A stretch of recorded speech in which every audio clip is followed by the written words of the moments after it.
Hello, everyone. My name is Skip Watts. I'm the 828 East Regional Rep for CFNC.org, and I want to introduce you to a friend and colleague, Tequila Barnes Hall, who is the 336 CFNC Regional Representative. We're here to talk a little bit today about the Forgivable Education Loan for Service in North Carolina. Hello, Tequila. Hi, Skip. Glad to join you today. Yeah, you're joining me from my basement. We are recording this virtually, and I have been relegated to my basement because I have a small house and a family that's probably outgrowing it. So I've been relegated to the basement while my wife has the upstairs and my son has his basement or his bedroom. Tequila, where are you located today? So today I'm joining you from my guest room. My husband and son have taken over the downstairs portion for virtual learning and for work. So welcome to my guest room. Well, welcome everybody. We're here again to talk about the Forgivable Education Loan for Service. Essentially, this was a program that was created back in 2011 in effort to meet critical needs areas in North Carolina. Tequila, you want to explain what a critical needs area is? I sure do. Skip, just want to tell everybody that when we speak of critical needs areas, this means that we're looking for more people in nursing. And when I say nursing, we mean all levels, even nurse practitioner, nurse educator are included, teaching, allied health. And I know some students may not know, or some people may not know what allied health is, but we're talking about things like if you're interested in EMT, social work, pharmacy, physician assistants, for example, and also in the medical profession.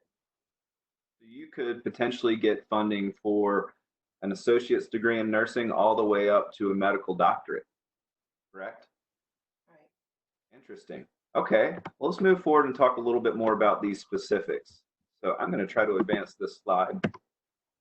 Okay, so in North Carolina, to be eligible for the FELS program, you have to graduate from high school with at least a 3.0. If you're coming in as an undergraduate student pursuing an associate's or bachelor's degree, you have to have at least a 2.8. And you also have to maintain satisfactory academic progress at the institution that you're attending. That's right, Skip. So that means for those of you that aren't familiar with satisfactory academic progress, you have to pass a certain percentage of the classes that you have attended. So that's really important to know to be eligible for this program, as well as other types of financial aid. And then, in the previous slide, I just want to point out that the deadline each year is March 1st, so you don't want to miss it. It is March 1st, and I should also point out that it usually opens up in December. Am I correct in that? That's right, Skip. Excellent. Another thing that I should say, there are eligible institutions in North Carolina and perhaps out of state for certain medical doctorates where a student can receive FELS eligible funding. We'll talk more about that in a second. Right now, you're looking at the amount awarded for students that are taking at least 12 credit hours and at the various degree levels. Yeah, Skip, and I also want to add to that if you're less than the hours that you see listed, it is going to be prorated accordingly. So just be aware of that. Okay, excellent. Thank you for adding that. You can see that if you're pursuing an associate's degree, for example, in nursing, you can receive at maximum $6,000 to help you complete your education. If you're pursuing a bachelor's degree, you can potentially receive up to $20,000.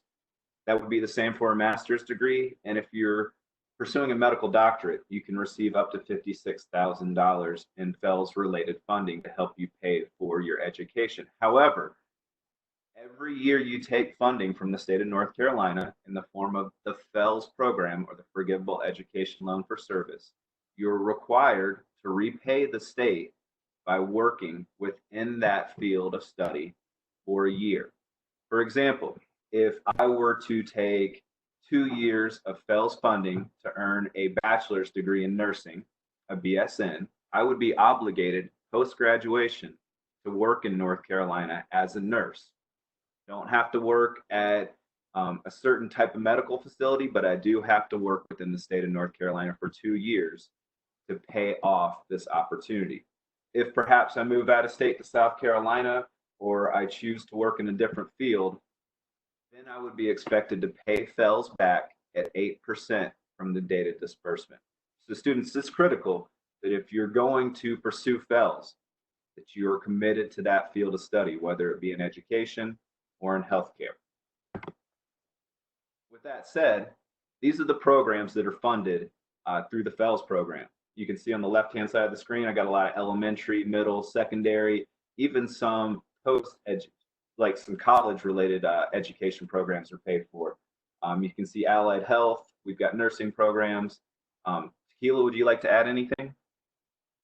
Yeah, and not only do we have these programs, but I have a lot of individuals that tell me they're interested in things that are available at the doctoral level. So we're looking at if you're interested in being a chiropractor, if you want to be a dentist, medical doctor, podiatrist is also on the list. So just want to make sure that you're aware of those professions as well.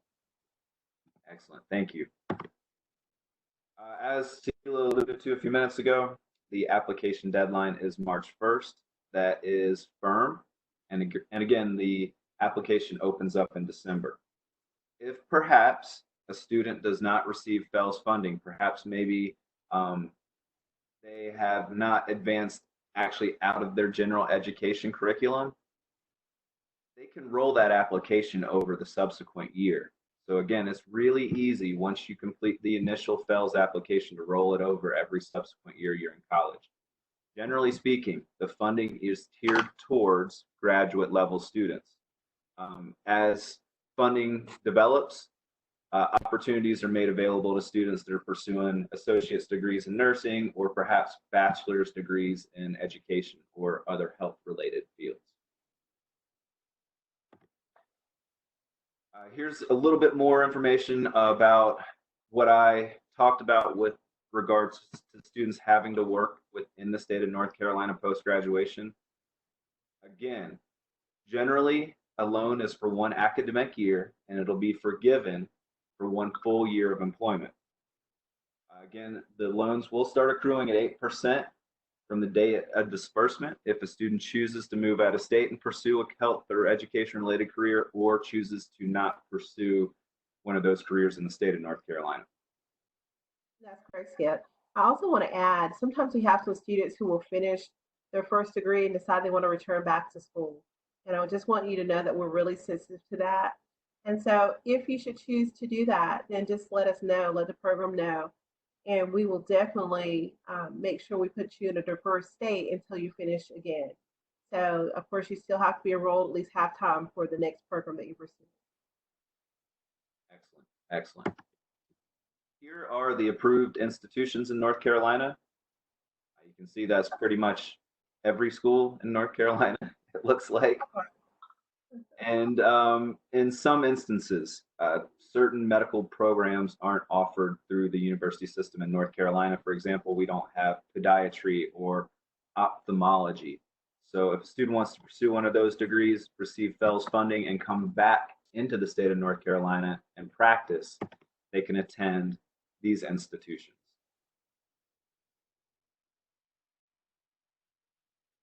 Now moving forward, if you guys want more information, you can always visit us directly at cfnc.org/FELS, or you can always call us in Raleigh, North Carolina at 866-866-CFNC.